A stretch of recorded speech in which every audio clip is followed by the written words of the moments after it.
Welcome to Thoughts and Opinions. I'm your host, Ashley Earnhardt. This evening, we're asking an important question. What can stories do? Now, this is a huge question because stories can do so many different things for everyone. I have a few guests tonight that have read some stories that I've read, and we're going to share our thoughts and opinions on these stories and what they do. So please welcome our first guest, Roman Brady. So Roman and I have both read the Encyclopedia of Early Earth, particularly the first story, The Three Sisters. Roman, what did you think of this story? Well, I thought that the sisters were very selfish and greedy in their desire to prove their worth, and so the decision that they made with the medicine man to split the young boy's soul into three parts was they did not know the consequences of their actions. And then when they finally realized that they would have to spend 13 years apart, they realized how bad of a decision it was. So. Absolutely, and that definitely relates to today's society, people that make rash decisions and don't understand the consequences, and then you end up having to suffer from them, you know. Mm-hmm. So did you take anything from this story? What did it do for you? Well, in regards to the young boy in particular, I think that the rite of passage was very, I'm not sure how to say it, but it's like him trying to find himself, and then even though when he did find himself that there was still a part missing, mm-hmm. I feel like that part that's always missing will always be missing from everybody. I mean, because that's the drive in life to find that part, you know, so that's that adventure to find. Absolutely. So maybe, you know, this was kind of a life story for you. I mean, you obviously could definitely relate to it. Yeah, that's awesome. What did you feel about the boy? Well, I definitely felt kind of the same way that you did. I took the same thing, kind of, no matter how hard I work at something or how much time I spend on it, I'm always looking to make it better. Or I'm always looking for the piece that I forgot, or something's missing, or it's not good enough, you know. And it's just interesting that both of us took this from the story because, you know, really it's mostly pictures. So it's just interesting because I'm a word person, and so it's just funny to me that I can take so much from a story that's mostly pictures, you know.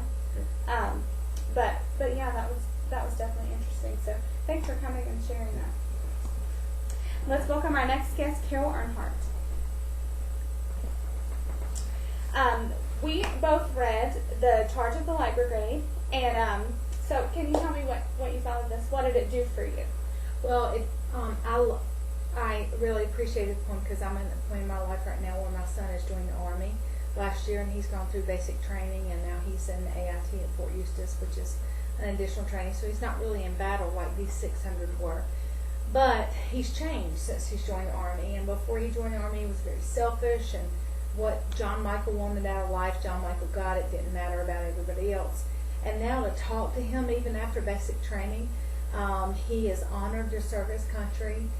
He's ready to give his life. They've talked about shipping him to South Korea or to Russia, and he's like, I'm okay with that, Mom.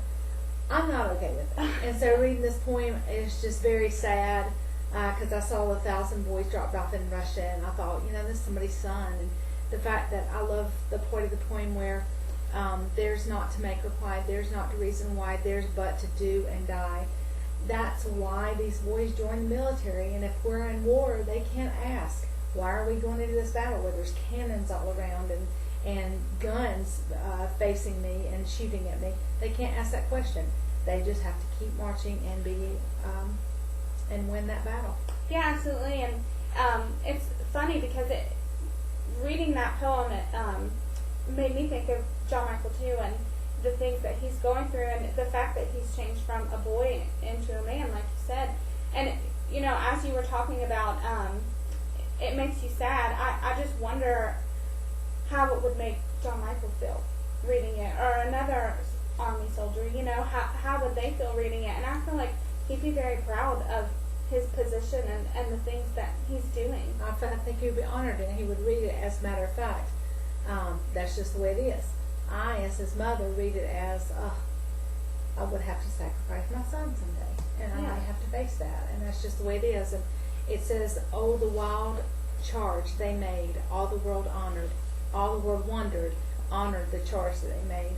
And I hope that people feel that way.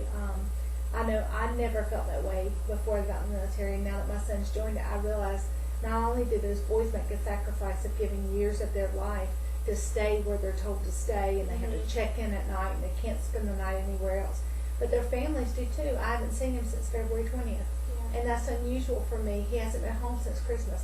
I'm missing, and I'm having to sacrifice that time with my son. So yeah, absolutely. So it's just powerful that this story or this poem can speak to us on so many different levels. I mean, us dealing with this, but I'm sure there's so many other people out there that would read the poem and feel the same way, that it's speaking to them. It's speaking about their life. So, so thanks for coming and sharing that. So what can a story do? Stories do so many things, as I said earlier, for everyone. Stories help others understand the world around them. And they're much more than something that you hear or read and then forget. Stories are treasures. And whether you're looking at a painting or listening to music or reading a book, you're getting insight into someone else's thoughts and feelings that may be similar to yours. For example, Heaney's digging. He speaks about his father and grandfather and the way that they plant potatoes and dig, and he relates himself to them by saying he'll dig with his pen. So it's really interesting, because for me that says you don't have to be like everyone else. You can be different, and it's okay. You can be original. And it's just amazing that stories can speak to you on so many levels and teach you so many different lessons. Stories can definitely work wonders. That's all for tonight. Thanks.